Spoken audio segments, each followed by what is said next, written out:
thought it was going to be a lot easier to film this video, actually, and then now that I've hit record, it's a lot harder than I thought. But I wanted to make this video for a few reasons, but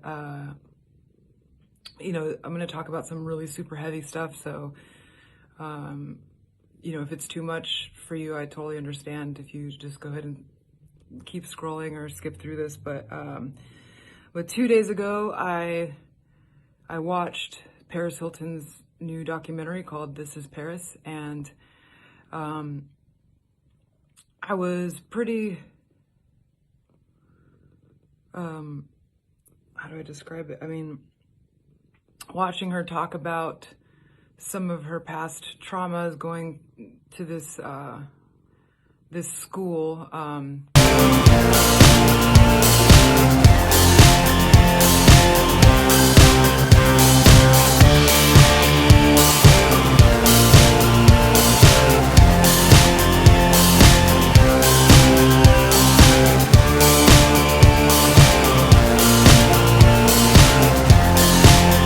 that her parents sent her when she was a teenager. You know, it was one of these, I don't like to call them schools because they're not schools, they're,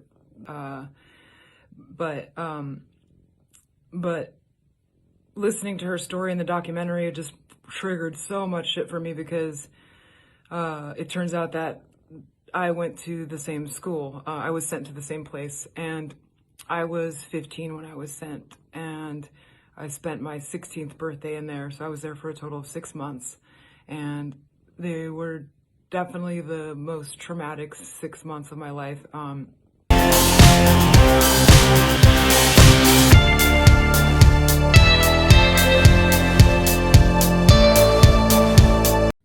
You know, once I got out of there, I ended up eventually, you know, going to therapy and trying to sort out a lot of what happened in there, and I don't necessarily feel like crying about it, or you know, I'm not like emotionally unstable. Like when it comes to thinking back to this stuff, I think I'm beyond that now. It's like more just a slight bit of rage in some ways. For those of you who haven't watched the documentary, Paris basically talks about how she was kidnapped in the middle of the night and taken to this place where there was, you know, everything from verbal to mental and physical and sometimes sexual abuse, and at this facility, and it just was super triggering, man. I hate to imagine that there's someone else out there that can relate to my experience, because I would never wish this upon anybody.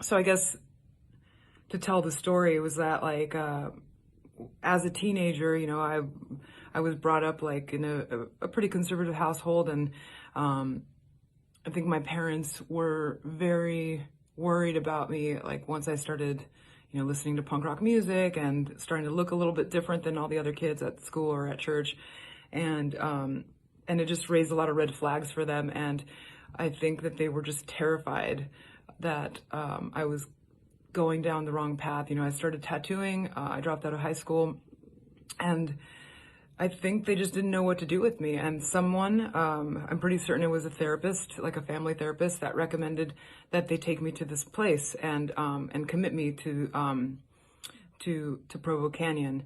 And obviously this was without my knowledge. And so one night I was sleeping in bed, and the door opens, and there's these two big dudes and a pretty athletic built woman standing at the door telling me to calm down.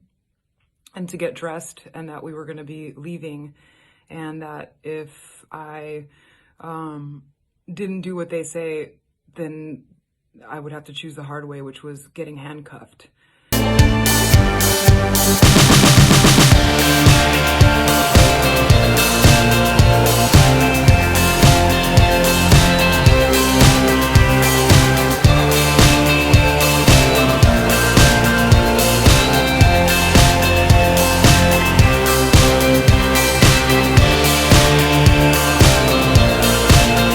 And I mean, I had no idea what was going on at the time, and I obviously was terrified. And I ended up going with these people. They put me on a plane with them, and then we landed in Utah, which I had never been to in my entire life, and so I didn't know where I was. And then we got in a car. They blindfolded me so that I couldn't see where we were going. And then once we got there, they did a strip search, which was completely degrading. I remember having to get naked in front of this person who, I don't know if they had credentials. I had no idea who they were. And basically they were just degrading me the whole entire time. And I was 15 years old. I was still a fucking kid. And they put me into some hot pink sweats, and gave me some sandals, and then they took me into another room and then shaved my head. And then they gave me this binder and gave me a few minutes to read it alone in this room. And in the binder, it explained where I was. And so basically, that's how I learned through this binder that my parents had basically signed away my rights to this facility. And it was a program to rehabilitate troubled teens.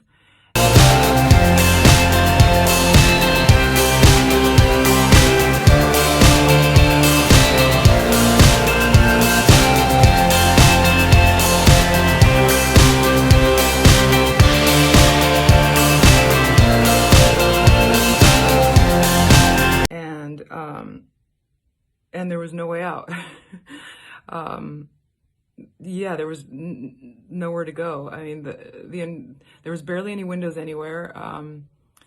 And it wasn't like you could see outside. And in the small windows that they did have, all I just saw was snow outside.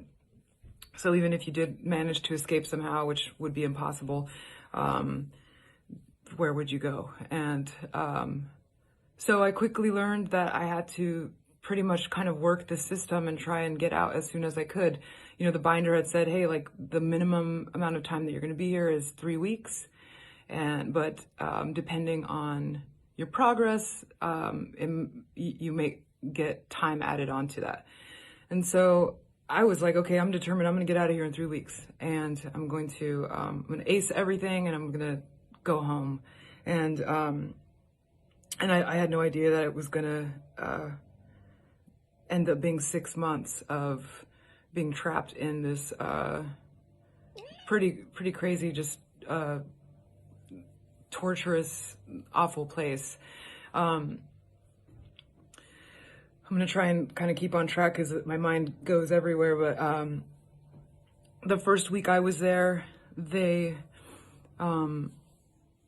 took blood samples, stool samples, and urine samples. And basically, later on, I found out that basically when a parent submits their child to a place like this, they tell the counselors or whatever what their problems are with their child, and then it's the institute's job to try and fix that problem. And so one of the problems that my parents had was obviously that I wasn't going to school and that I was tattooing, that I chose to start my career at that early of an age. And I understand, my parents, they weren't Americanized by any means. It was a really scary time for them. I think they felt out of control, and I think that they were basically just trying their best to try and help me. And I just think they were wildly misguided and told that something like this would be a solution. A few days later, a counselor set me aside and told me that I had contracted HIV and that she was sure that it was from tattooing. And, you know, as a 15-year-old, I mean, I had no idea what to think. I didn't know how I was going to tell my parents, and I didn't even have the time to critically think that this could be a lie, which obviously it was. But they never told me that. I went through those entire 6 months thinking that I had HIV, and this was just a scare tactic to try and get me to stop tattooing. I know this sounds crazy, and I know that sounds like obviously extremely illegal, because it is, and it should be. Although I know that like states like Utah have different loopholes for these kind of facilities, that these places are just not regulated. They're not run by people with actual credentials. It's to me, it just felt like a random barrage of people that got jobs and have no idea how to facilitate helping kids.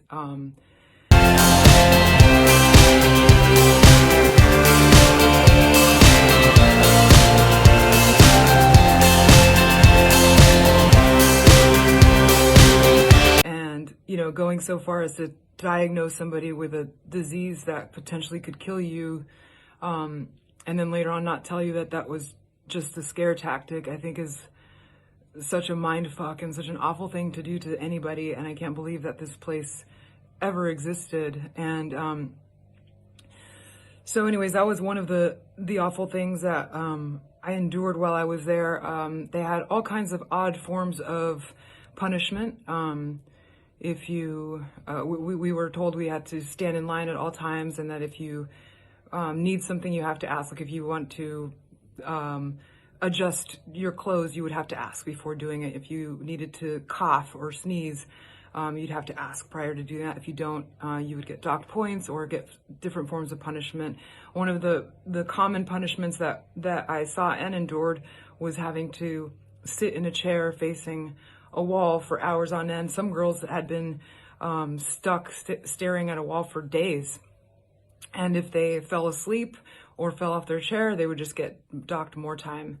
And at one point, I made friends with a girl that was in there. Her name was Rachel. And since then, I tried looking her up, but she has a very common last name, and so I never was able to find her again. But we shared a lot of like the same musical interests and stuff. And at one point, we were bonding, and we decided to draw a little comic book together. And so we would sneak around and draw these storylines that she would come up with, and I would draw them out. And it was like our own little escape from this nightmare that we were submitted to. And one day, a counselor found the drawings, and I ended up getting an additional 3 months added for that. And mind you, the entire time you're there, you have zero access to a telephone. You can't if you're hurt, or if you need medical attention, you have no control. Like, these people are in control of your life. And so it wasn't like I could call my mom and dad and say, hey mom, like, this is a nightmare, please come and save me. My parents had no idea what was happening in this place.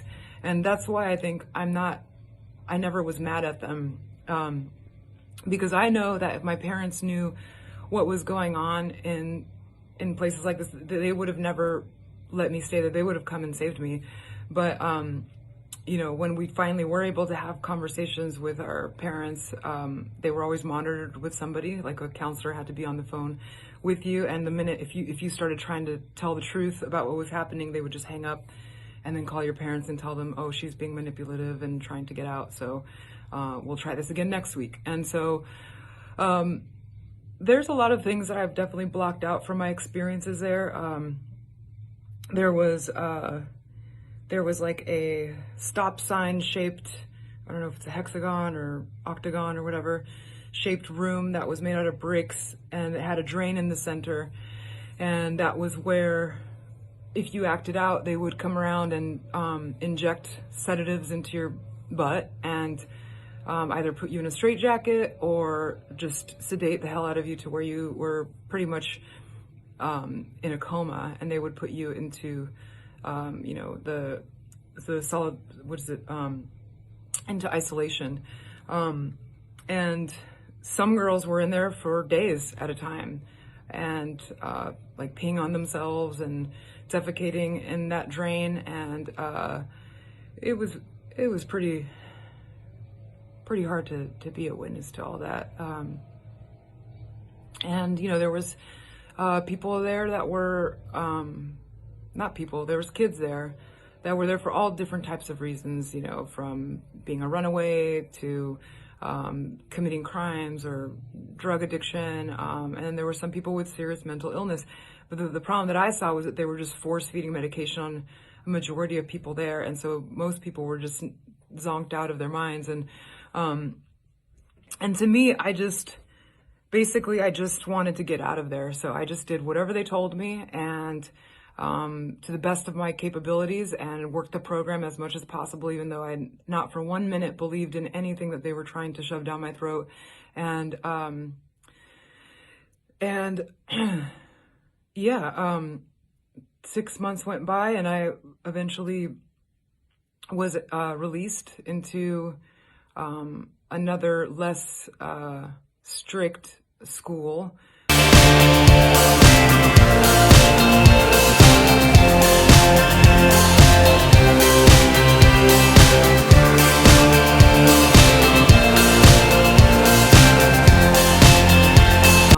In Santa Cruz, it was like a Christian-based school, or you could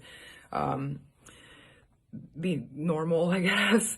And I remember like the first weeks, getting outside of being released from Provo, it was like you didn't know how to be yourself. It was 6 months of sleeping with lights on, and having to use the bathroom and shower in front of counselors.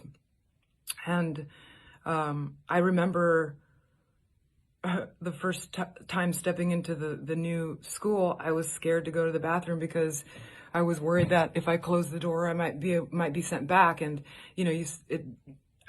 looking back now, I realized I was suffering from major PTSD, and like I really, that's honestly, when I look back at my drinking, that's when it started. And so I was drinking bottles and bottles of whiskey just to escape and numb whatever anxiety that I was feeling. And it wasn't until this last week that, after watching this and really reliving some of these things in my mind, that I realized that was kind of like the root to my drinking, and later on doing drugs. I'm sober 13 years now, and I'm so proud of that, and I'm so grateful for that. But it's after watching that documentary, I think I realized that I still have like some stuff to work through. And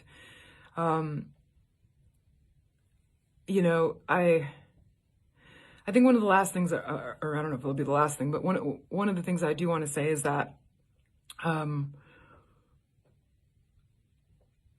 think one of the hardest parts of doing this video is that I haven't really had a sit-down conversation about this with my parents. I'm in my late 30s now, and this happened, 20 years ago. And I guess I just wanted to spare them from knowing the horror that took place at Provo Canyon, because it wasn't their fault. I think that schools like these, they basically exploit the fears of parents, like genuinely concerned parents, and scare them into sending their kids to these schools. Mind you, this was extremely expensive. I've never asked my parents exactly how much they spent on this, but I know that we did not have money at the time, and my parents did end up putting their house on loan just to pay for this. I've since then looked at other people's testimonies, and have seen that some people have paid upwards of $220 a day. Imagine 6 months worth of that, and for a place that literally causes more harm than actually helps you. And I think that like real therapy doesn't require more therapy afterwards. I ended up spending so much time going to intensive therapy sessions with my own therapist to work out all of the traumas that I had experienced through there. And so, I feel like nervous about posting this because I don't want my parents to feel shame. If anything, I feel so terrible that I ever pushed them to a point where they felt the need to have to send me away somewhere.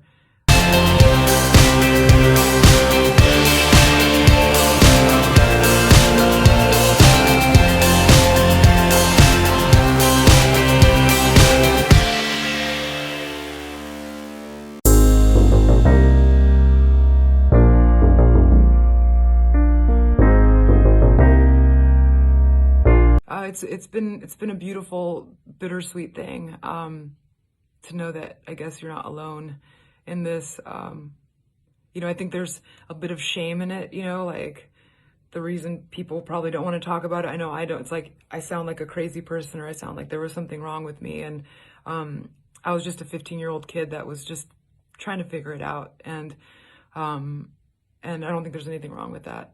So I just want to send a lot of love to everybody. And I want to just say thank you so much to Paris for everything that you're doing. I do think it takes courage to talk about this stuff, and especially to make an entire documentary about it. And I hope you guys make the time to watch it. I think it's truly important. And that's it. I just want to say I love you guys. Bye.